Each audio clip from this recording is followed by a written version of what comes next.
नमस्कार। आज मैं आपसे कुछ बहुत ही पर्सनल अपना कुछ शेयर करने आई हूँ। पीछे एक दिन मैं एक वीडियो देख रही थी। वो वीडियो बंगाली भाषा में था और मुझे बंगाली आती है, तो मैंने उस कहानी का जो आनंद लिया वो मैं बता नहीं सकती। इसी तरह मुझे गुजराती भी आती है। तो एक दिन मैं ऐसे ही एक और बच्चों की कहानी सुन रही थी और उसमें भी गुजराती भाषा की पूरी कहानी थी और मैंने बहुत ही आनंद लिया। लेकिन वो कहानी बीच में कहीं टूट गई, यानी कि वीडियो बंद हो गया, उसके आगे की कहानी नहीं थी और मैं बड़ी परेशान हुई कि भाई इसका अंत कैसे हुआ। तो कहानी जानने की उत्सुकता थी। तो कहने की बात यह है कि जब हमें भाषा आती है, चाहे समझनी या बोलनी, तो उसका एक अलग आनंद होता है। अब जैसे मैं अपनी बात करूं तो मुझे हिंदी आती है, इंग्लिश आती है, बंगाली, पंजाबी, गुजराती, असमिया, और बंगाली तो मैंने बता ही दिया, और साथ में संस्कृत भी आती है। हाँ, सबको अगर मैं कहूँ कि पूरी तरह अच्छे से बोल लेती हूँ, नहीं, लेकिन हाँ, फंक्शनल जिसको कहते हैं वो आती है।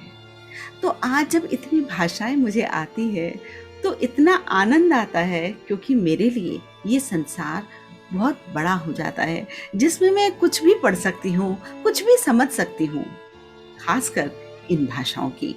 तो अगर मैं कहूँ कि मैं सिर्फ हिंदी पढ़ूंगी या इंग्लिश पढ़ूंगी या और किसी भाषा को मुझे नहीं सीखना, तो मुझे लगता है हम अपने आप को संकुचित कर लेते हैं। हम पॉलिटिक्स में ना पढ़ें कि ये कौन सी भाषा है, ये हम क्यों सीखें, जरूरत नहीं है। मुझे लगता है भाषा में इतनी सुंदरता है, एक दूसरे को जोड़ने की इतनी शक्ति है, एक दूसरे को जानने की इतनी शक्ति है, तो हम उससे वंचित रह जाते हैं। आप सोचिए, आज के ज़माने में कई बच्चे जो अंग्रेजी मीडियम में पढ़ रहे हैं, वो हिंदी की किताबें नहीं पढ़ पा रहे, और अभिभावक उन्हें शायद प्रेमचंद की कहानियाँ, प्रेमचंद की बहुत सी ऐसी छोटी छोटी कहानियाँ हैं, देते हैं, पर मैं देखती हूँ कि बच्चे उसको जल्दी उठाते नहीं हैं। अंग्रेजी मीडियम के बच्चे जो हैं, उनकी हिंदी की मात्राओं की थोड़ी समस्या है, जिसकी वजह से शायद वो इतने कंफर्टेबल नहीं हो रहे। और देखते ही देखते मेरे सामने सामने मुझे दिखाई दे रहा है कि वे बच्चे हिंदी भाषा से भी अब दूर हो रहे हैं। एक परिवार है जिसमें एक बंगाली है और दूसरे कोई गुजराती है मान लीजिए, और उनकी शादी हो जाती है, और घर में जो है अगर बच्चा है तो वो कौन सी भाषा बोले, शायद वो बीच का कोई अपना लेते हैं, या हिंदी या इंग्लिश, जो कि आजकल ज़्यादा चलन इंग्लिश का है। अगर वो अपनी भाषा बोल रहे हैं तो बहुत अच्छी बात है, लेकिन अगर वे अपनी भाषा नहीं बोल रहे और अंग्रेज़ी या हिंदी आप बोल लीजिए, सिर्फ उसी को अपना रहे हैं, तो वहाँ भी भाषा टूट रही है, ख़त्म हो रही है। तो मुझे ऐसा लगता है कि जितना छोटा हो बच्चा और इधर उधर से कहीं ना कहीं कुछ कुछ भाषाएं अगर वो सीख लेता है तो बहुत ही अच्छा होता है। हम दूसरों की संस्कृति को समझ पाते हैं, दूसरों की बात को समझ पाते हैं, हम उसका आनंद ले पाते हैं। बैठे बैठे मतलब कभी भी मैं कोई भी किताब उठा सकती हूँ, बंगाली की या गुजराती की, क्योंकि मुझे पढ़ना आता है और मैं उसको समझकर मुस्कुरा देती हूँ। कई बार ऐसा भी हुआ कि पार्क में चलते हुए मुझे मेरे कान में एक शब्द पड़ा और मैंने अपने हस्बैंड से कहा कि ये लोग गुजराती हैं। अच्छा। और जब हम दूसरे राउंड में थे तो हमने उनसे पूछ ही लिया कि आप कौन सी भाषा बोल रहे थे, तो उन्होंने कहा गुजराती, और मैं खिलखिला पड़ी।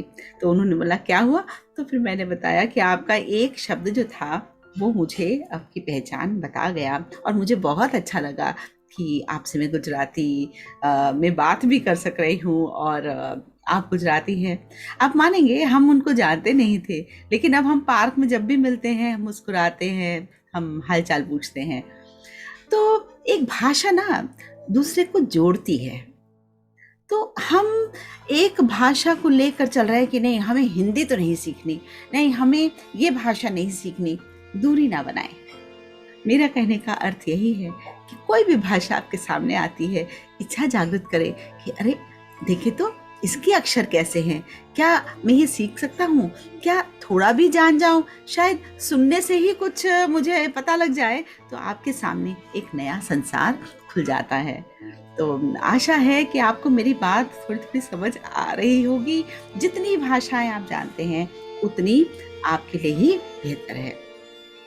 सिर्फ भारतीय भाषाएं नहीं, इवन आप बाहर की भी भाषाएं अगर आप जानते हैं, उनके लिटरेचर को आप पढ़ सकते हैं। कई लोग तो अनुवाद भी कर लेते हैं, और कितना अच्छा लगता है कि अब आप दूसरी संस्कृति के बारे में भी जानते हैं। इसलिए मेरा तो यही मानना है कि कोई भी भाषा हो, उसे दूरी ना बनाए, फटाफट अपनाएं, सुने, खासकर ज़्यादा सुने तो उसकी मिठास पता लगती है, और थोड़ा थोड़ा करते करते कहीं ना कहीं हम उस भाषा को आराम से समझने लगते हैं।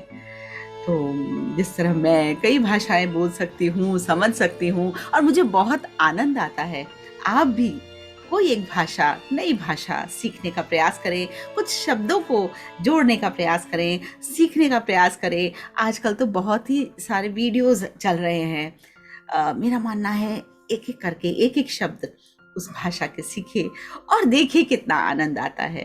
भाषाओं से परहेज ना करें, बल्कि उनको सहेजें, उनको अपनाएं, ताकि हम और हमारे अपने मन का विस्तार कर सके। धन्यवाद।